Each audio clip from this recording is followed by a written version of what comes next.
I think we're ready to play. Are you surprised you're a 17-point favorite in this game? Does that seem like a Shocked, maybe more than surprised. I mean, yeah, I don't. Obviously, somebody's not studying tape. We study tape, and I know this is a very even matchup. And I think we'll have to play our best if we hope to win. Coach, Utah's leaving the Mountain West. You're coming into it. Any thoughts? Are you trying to talk to Whittingham? Well, everybody's got to do what they got to do. We know that, and you know, hey,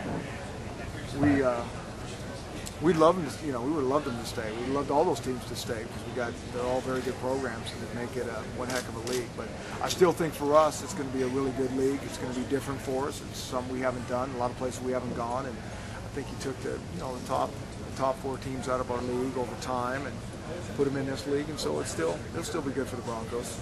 So there's no second guessing that move after TCU and Utah and BYU now have left? No, absolutely not. No, and I don't make that call anyways. So, but in my eyes, our players' eyes, no, I think it's still a step up for us. So both you and Kyle said you're going to have your hands full. Are you both right? I think so. I think it's an evenly matched game, and I think it's going to come down to a play here or a play there. I think it's going to be one of those games. You never know when that play is, but it'll be a handful of, less than a handful of plays that really determine the outcome of this game. I do believe that. With key in your mind? No, it's just fundamental football. It's going to be tackling or breaking a tackle or a turnover here, and capitalizing on a turnover that you get, or give up that you can hold your ground, and it'll be something like that. With meetings and these events and practices, how much free time do the guys really get? I know you talk about maybe being a little bit of a concern, but they really get that much free time? Well, they'll be over here, and then we'll go to the thing you won't pronounce. Yeah, the performance tonight, and so that's all good. And then they'll walk around a little bit. And you got to get some sleep because we got to go practice again tomorrow.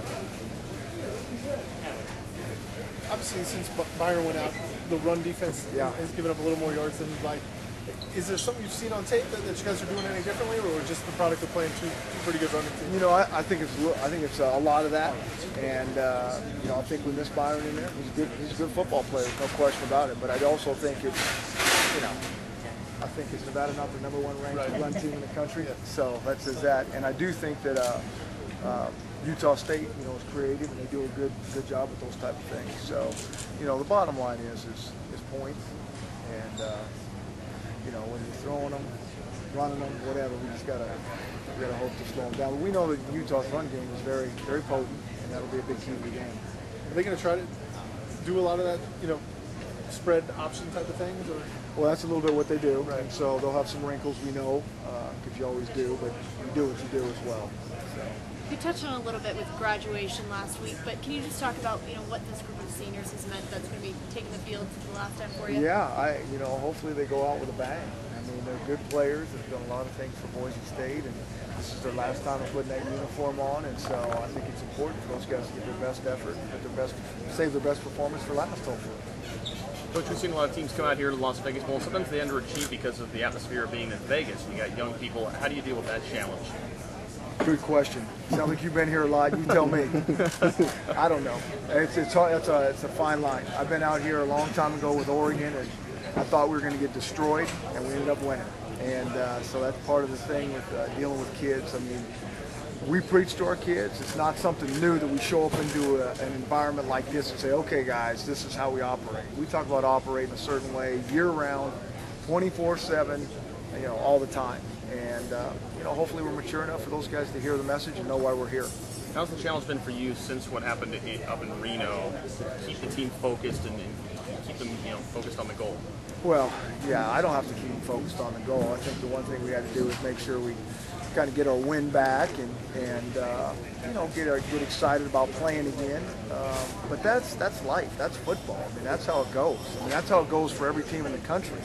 It hasn't gone for these kids too much like that, and so when it does, that's reality. And so part of it is regrouping and recharging and going and playing a good game. And so fortunately, we got to play a game that next week, and they did a nice job of responding. And lucky for us, we get one more. Coach, with that said, obviously you would like to be in a BCS game, but now you're here in Las Vegas. I guess talk about, could this have been the best case scenario outside of the BCS? I mean, could you have seen yourself playing anywhere else, or how much do you like being in this bowl? I think we're really, really fortunate because usually you just are locked into certain bowls. And you know, if things go well for you know, a team like Utah or ourselves, you might get bumped out into a BCS type game. Other than that, you're just slotted in your league conference bowl games. For us to come out of that and be able to play here, I mean, we feel very fortunate and blessed. I mean, this is a great matchup. You and the coaching staff get to relax a little bit, have a little bit of fun, or is it all business while you're out here? No, we learned that long ago. You know, if you're coming here to have fun and relax and all those things, you're setting yourself up for disappointment. You know, we're here to play a game, and hopefully our kids get a chance to, you know, catch their breath and relax a little bit. When it comes time to practice and play, they're all about it. But the coaches are in the film room right now preparing, and that's just how it goes. Coach, can you talk about the challenges the youth present with